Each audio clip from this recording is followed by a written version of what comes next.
আসসালামু আলাইকুম গাইস, কেমন আছো তোমরা? আশা করি অনেক ভালো আছো আর আমিও অনেক ভালো আছি। আজকে হচ্ছে আমার সেই পিচ্চি ক্যামেরাম্যান মানে আমার ছোট ভাইয়ের আজকে বার্থডে। তাই আজকে তো সকাল থেকে আমি অনেক হ্যাপি, বাট বৃষ্টির কারণে এখনও আমি ভাইয়ের কাছে গিয়ে ভাইকে উইশ করতেই পারছি না। আর আজ সকাল থেকে এতটাই বৃষ্টি নেমেছে যে বৃষ্টি ছাড়ার নামই নিচ্ছে না।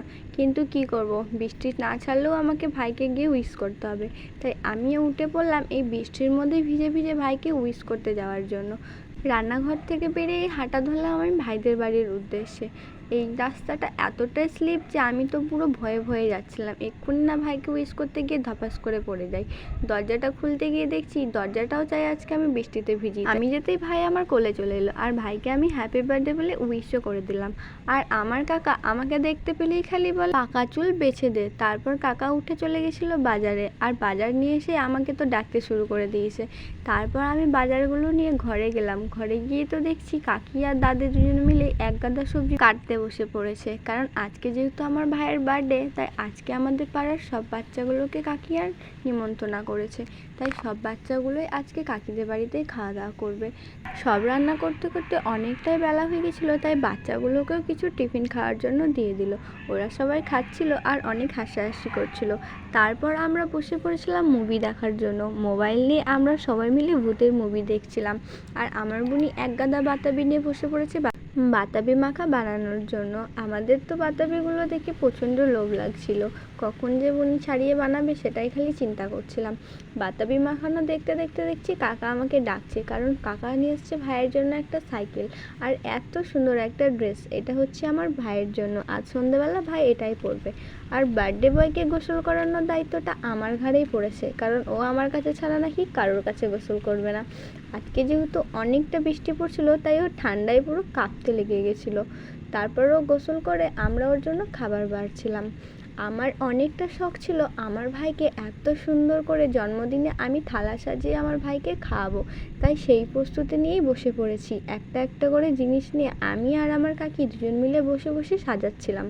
আজকে কাকা বাড়িতে থাকার ফলে অনেকটাই আমাদের হেল্প হয়েছে, কারণ কাকাকে যখন যেটাই আনতে বলেছি তখন কাকা সেটাই এনে দিয়েছে এই বৃষ্টির মধ্যে ভিজে ভিজে। তারপর আমি আর কাকি মিলে ভাইয়ের কাছে নিয়ে গেলাম খাবারগুলো। ভাই তো দেখে বেজায় খুশি, আজকে ভাই জন্য এত কিছু রান্না হয়েছে আর আমার ভাইটাকে একাই এগুলো সব শেষ করতে হবে।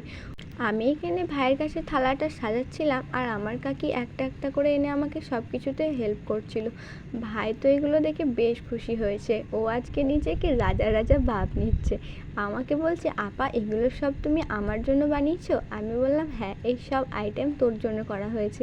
ও তো বেশ খুশি হয়েছে। বৃষ্টির কারণে অনেক জিনিস বাজার থেকে আনা হয়নি, তাই সব রকম জিনিস আমরা বানাতে পারি। দেখে তো ওর মন ভালোই খুশি হয়ে গেছে। তারপর কাকা আর কাকি দুজন মিলে বসে ওকে খাওয়াতে লেগে গেল। ওর তো খালি গ্লাসের ওই ফুটিটার দিকেই নজর যাচ্ছে, তাই কাকি ওকে একটু ফুটি আগে খাইয়ে দিল, ও নাকি ওটাই খাবে। কাকা কাকি মিলে ওকে খাইয়ে দিচ্ছিল, কিন্তু ও সেটার অপেক্ষা না করে নিজে নিজেই খেতে বসে পড়েছে, কারণ ও বিরিয়ানি দিয়ে খেতে অনেকটা ভালোবাসে। আর আমি ওকে একটু খাইয়ে দিলাম। আর আমার কাছে ও ফুটি খাওয়ার বায়না ধরেছে, তাই ওকে আমি একটু ফুটিই খাইয়ে দিলাম। ওর খাওয়া শেষ হওয়ার পর আমরা সবাই মিলে খেতে বসে পড়েছি আর ও আমাদেরকে দেখছিল। সন্ধ্যাবেলা প্রোগ্রামের জন্য আমি, আমার দিদির ছেলে, কাকি আর আমার বোন মিলে সবাই মিলে ডেকোরেশনের কাজের জন্য বসে পড়েছি। আমার বোন বেলুন ফোলাচ্ছিল আর আমরা এগুলো সব গুছিয়ে গুছিয়ে রাখছিলাম। তারপর আমি সুন্দর করে সাজাতে লেগে গেলাম। আর হুট করে অনেক চিল্লাচিল্লি শুনে তো আমি দৌড়ে ছাদে গেলাম।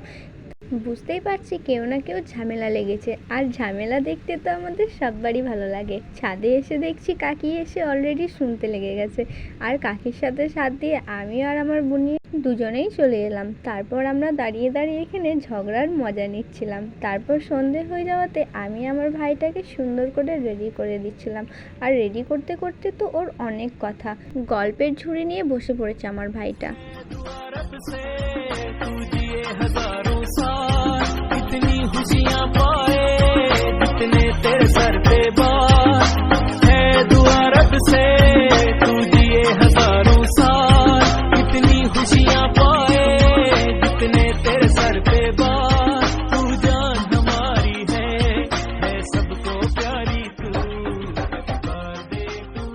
কেক কাটার তারপরে তো আমরা সবাই মিলে একসাথে অনেকটা এনজয় করতে লেগে গেছিলাম। কে কার মুখে কেক মাখাচ্ছে কেউ কিছু বুঝতেই পারছে না, অনেকটা এনজয় করছিলাম সবাই মিলে আমরা একসাথে। আর আমার মাকে দেখো, কাকা এতগুলো স্নো স্প্রে মেরেছে মায়ের মুখে যে মাকে আমি পুরো চিনতেই পারছি না, কাউকেই দেখে চেনা যাচ্ছে না যে কে কীরকমভাবে এসেছিলো।